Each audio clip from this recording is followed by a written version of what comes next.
Hi, Sharon Horne-Ellstrom here. Welcome to day 21 of our Supersize Your Business Annual Challenge. Today we're talking about, and we're taking Supersize and we're adding that and making it an acronym for the 9 different life framework areas that we're going to talk about this year as part of this year's challenge. And today's topic and today's section is on our emotional health and well-being, our organization's emotional health and well-being. And we're going to dive deeply into this for an entire month, just like we do each of these other areas. And we'll cover like 30 topics per area.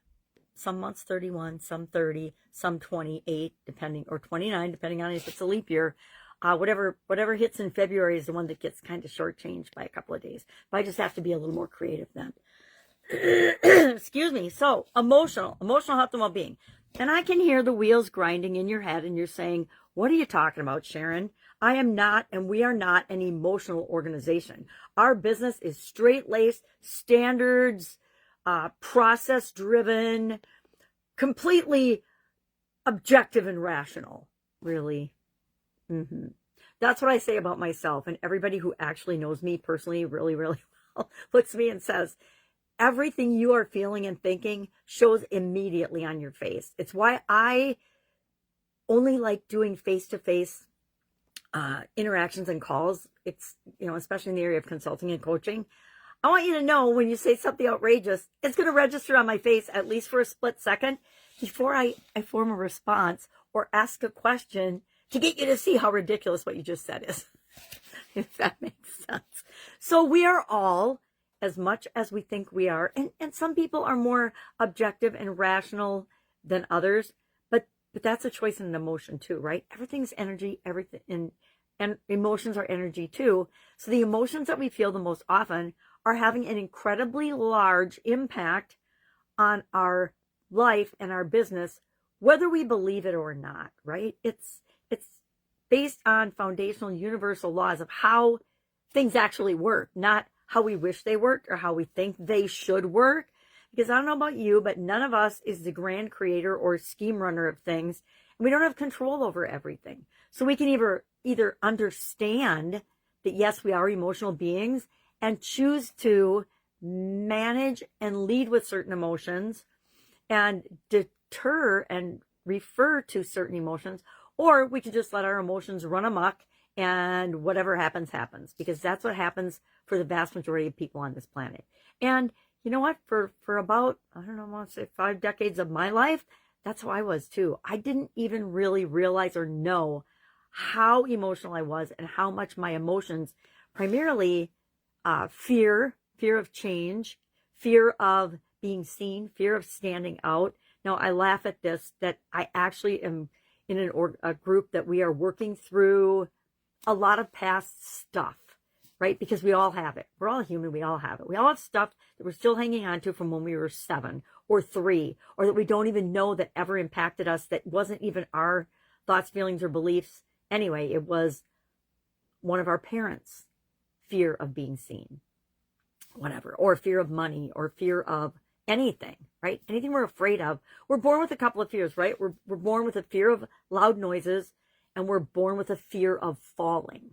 Those are, I think, there might be one more, but I know, and being around my granddaughters, I see it, and it reminds me that, yep, every other fear we pile on based on the experiences that we've had, based on the emotions that we are feeling.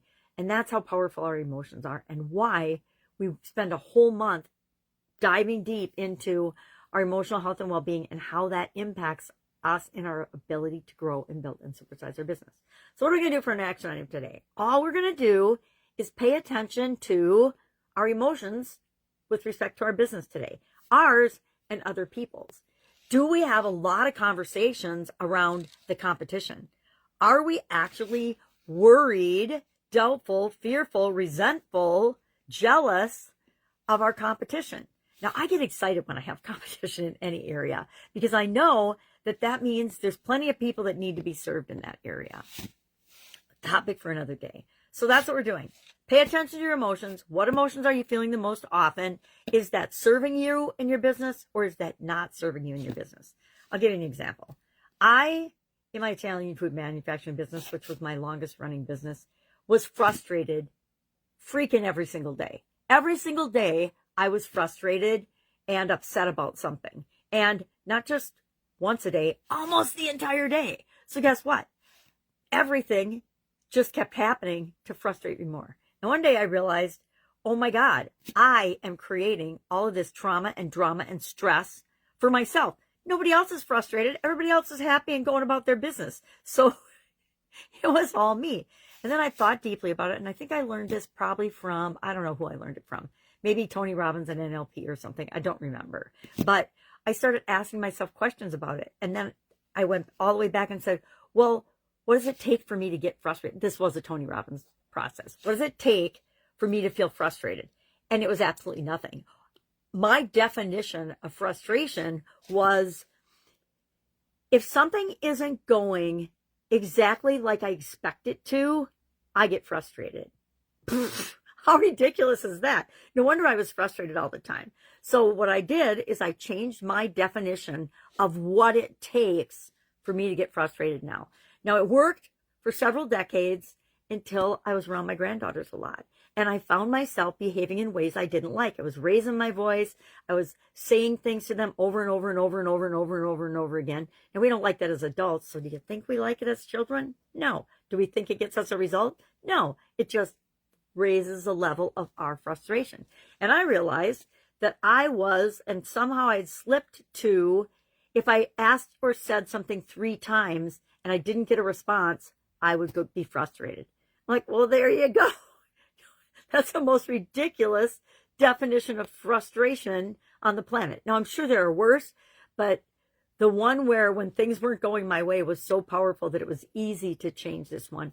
And it totally improved my interactions with my granddaughters. Do I slip sometimes? Yes. Am I frustrated? No, mostly it's worried or something about them getting hurt. So I'm working on that one now too. That's it. Any questions about this? Please ask, because it's really important that we get a solid foundation and start off the year right, as we're going to do something and dive deep into each of these areas, the 9 life framework areas, throughout this year. All right. Have an absolutely awesome day. Notice those emotions. Write them down. Don't judge them. Just write them down. And maybe you'll discover, like me, you've got a ridiculous definition, and all you have to do is change your definition. Now, this works with both positive and negative things, but we'll dive into that when we cover emotions and emotional health and well-being. All right. Have an awesome day. Of course, be with you tomorrow. Bye.